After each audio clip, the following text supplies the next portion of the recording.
magaaladani waxay ahayd magaalo aad iyo aad u qurux badan taasoo jawiga cimiladeedii dhammaan ay aad iyo aad u saxan yihiin dhinaca kale wadooyinka magaalada ka soo baxaya aad iyo aad iyagana u watay shucuurahooda khaaska ah meeshaas waxaa ku noolaa gabadh iyo hooyadeed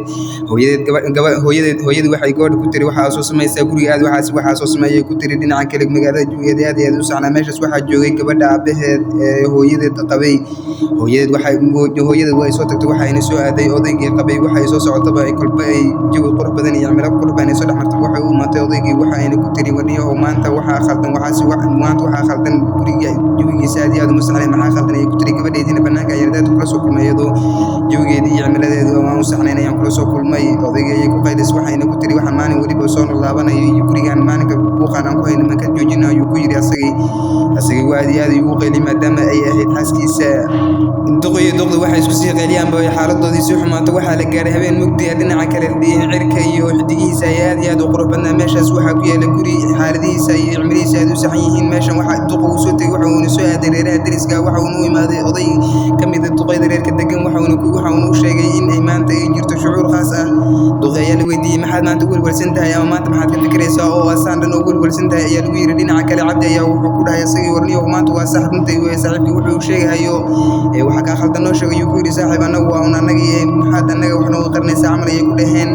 duqii wuu isku booqsan yahay maskaxdiisa waxuuna ku yidhi warniyow wax iga khaldan ma jiro aniga caadi ayaan ahay ninkaygii aad taqaaneen ee cali ayaan ahay waayahay ayay dhaheen waan dareemaynaa inaad wax naga qarinayso laakiin wuxuu ku yidhi cali warniyow saan iyo saan xal kuma ahane wax jira noo sheeg waxay qayladoodii sii wataanba waxaa la soo gaaray habeen mugdi ah dhinaca kale cirka iyo xidigiisa iyo cimiladiisa ayaa aad iyo aad u qurux badnaa odaygii wuu isku booqsan yahay ilaa hadda waa fikirsan yahay keligii waxa uuna ka fikirsan yahay raggu maxay kugu heleen meeshaas waxaa ku yaala laami aad iyo aad u qurux badan taasoo ay dhex fadhido dad qalasho wadato shucuurteeda oo ku sugaysa meeshaas cid ay ku tagto ama cid ay qalato ama cid ay ku cunto dan qalashooda aad ay u halis badneed waayo waxa ay joogtay habeen mugdi ah meeshan wadadana cid soo maraysa ma jirto ayada keligeed wada hadlaysa waxa aynay taagan tahay meeshan cid soo maraysa malaha miya waxay meesha si sugtaba waxaa soo maray bajaaj oo uu wado ninkii hadaad isku booqsanaa in horey uu soo sheegayay ninkii isku booqsanaayo wuxuu ku tiri walaal istaaji wayna u istaajiyay wayna soo raacday bajaajta gadaasheeda ayayna soo fuushay wuu ku soo waday dhanka kale cimilada jawiga iyo dhammaan saxamada ku yaallo dhammaan saxamada wadooyinka gudaheeda ayaa aad iyo aad u fadhiyay maadaama ay ahayd xilli dambe laamiguna aad iyo aad ugu qurux badnaa danqalashadii iyo ninkii marka hore isku booqsanaa ee banaanada u soo aaday inuu ku soo nafisa ayaa wuxuu bajaaj wadaba ayadina gadaal ka saarnaataba ayadii way sugaysaa ninkan xilli ay ku tagtaan bay waqti ku sugaysaa si uu joogsan yahay ilaa haddana wuxuu ka fikirayaa qofkan saaran iyo suugyahay asagoo markay maskaxiisa ay si firin danqalashada iyo hadalku turto waxay tiri xaaladaada iga waran ayay ku tiri waree cabdi waxa uu ku yidhi waan fiicanahay ayuu ku yidhi asagana dhinaca kale wuu jawaabay waxa ay soo socdaanba ay kolba ay su-aal khalada weydiisaba waa si uu shakiyaba oo u welwelsanaadaba waxa ay soo socdaanba ay soo wada hadlaan labadooda waxa ay soo gaareen meel inta badan ay u eg tahay cimiladeeda aad iyo aad u khaldan tahay dadqalashadii dhinaca kale waxa ay mar weliba su-aal khaldan ama su-aal qalafsan weydiisaa iyadoo xanaaqsan oo doonaysa inay cunto ninkan waxa ay weydiisaa su-aal asagana wuu yaaban yahay mar weliba wuu shoogsan yahay waxa uuna ka fikiraya qofkan meesha u saaran iyo sida uu egyahay iyo su-aalaha uu weydiinayo asaga mar weliba shoogiisu wuu soo zaa'idaya waxa uuna ku hadlayaa cod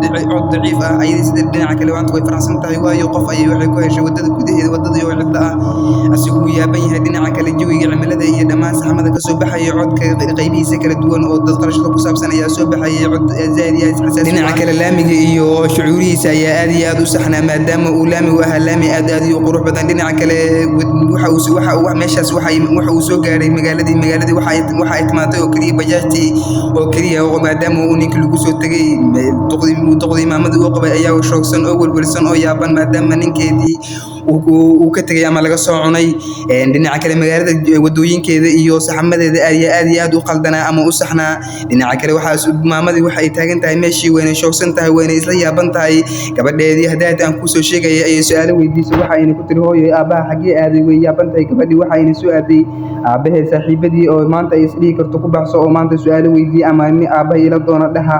waxay ku dhaheen wiilka ayay weydiisay waxauna ku yidhi warniyaho aabbaha wuu shoogsanaa marka horeba ayaan ka yaabanin xaaladiisa annaga waxaan ku yimid oon ku samayn karno ilaah abuurtuma jirtay nakal badbaada ayuu ku yidhi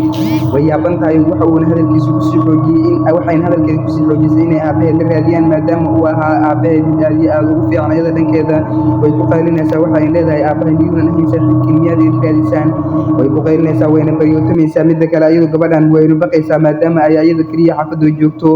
ragga way wada asuusan yihiin ayagana way aaminsan yihiin duq meeshuu aadayay ka fikirsan yihiin meeshaas waxaa ku noolaa oday kaas oo deganaa magaalada gudaheeda odaygaana waxa uu ahaa oday inta badan aad iyo aad u xigmad badan kaas oo loo soo raadsado waxyaabaha inta badan aan waxba laga qaban karin ama waxyaabaha xasaasiga ah ayagoo u timaado odayga ay su'aalo weydiisay waxayna ku tiri aabahay xagee aadi kale ayay ku tiri duqii wuu shoogsan yahay asagoo kaleeto waxa uu rabaa in uu khuraafaad u qaaqriyo gabadhan maadaama uu inta badan khuraafaadka aad iyo aad ugu dheereeyo wuu qaylaya waxa uu sheegayaa oo isku malaawaalayaa sheekooyin xasaasi ah dhinaca kale gabadhii waxa ay soo kaxaysatay bajaajtii aabaheed ayay soo kaxaysatay waxayna soo raadsatay aabaheed maadaama ragga saaxiibadeeda ay ku tiri aabahay la raadiyay ay soo weysay ayada keligeed ayaa go'aan waxay kusoo gaartay inay aabaheed raadsato maadaama cid u raadinaysay aysan jirin dhinaca kale laamiga wadooyinka ayaa aad iyo aad cimiladiisa u madoobayeen maadaama uu cidlo ahaa ayada gabadhii way soo socotay bajaajtii waxa ay soo wadaba waxa ay soo gaartay waxaan qof ahayn dadna ahayn oo wadada dhexdeeda taagan waa dad qalashadii cuntay aabaheed laakiin iyadu kama warqabto wayna soo fuushay bajaajtii haddana mar labaad waxa ayna kusoo wadaba bajaajtii soo fuunaataba ay soo socotaba gabadhi mar weliba way shoogsan tahay maadaama haddana ay gabar tahay way yaaban tahay waxaan